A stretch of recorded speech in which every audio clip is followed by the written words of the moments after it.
CP. Radhakrishnan 1957 October 20 அன்றைய கோவை மாவட்டம் திருப்பூர் அருகே உள்ள சந்திராபுரத்தில் பொன்னுச்சாமி, ஜானகி ஆகியோருக்கு மகனாக பிறந்தார்.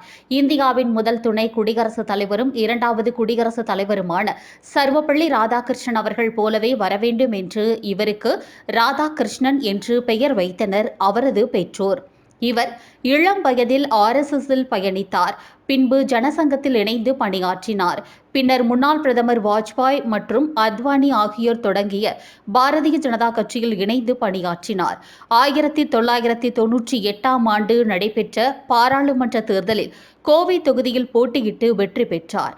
பின்னர் 1999ஆம் ஆண்டு நடைபெற்ற பாராளுமன்ற தேர்தலிலும் அதே கோவை தொகுதியில் போட்டியிட்டு வெற்றி பெற்றார்.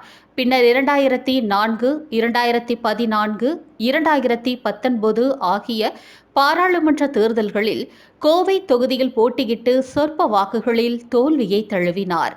வெற்றி தோல்வி என்று எதை கண்டு மாறாத ஒரு கள போராளியாக திகழ்ந்தவர்தான் சி.பி. ராதாகிருஷ்ணன். 2003 முதல் 2006 வரை தமிழ்நாடு பாரதிய ஜனதா கட்சியின் மாநில தலைவராக இருந்தார்.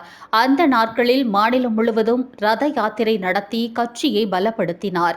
கயிறு வாரிய தலைவராக இருமுறை இருந்துள்ளார்.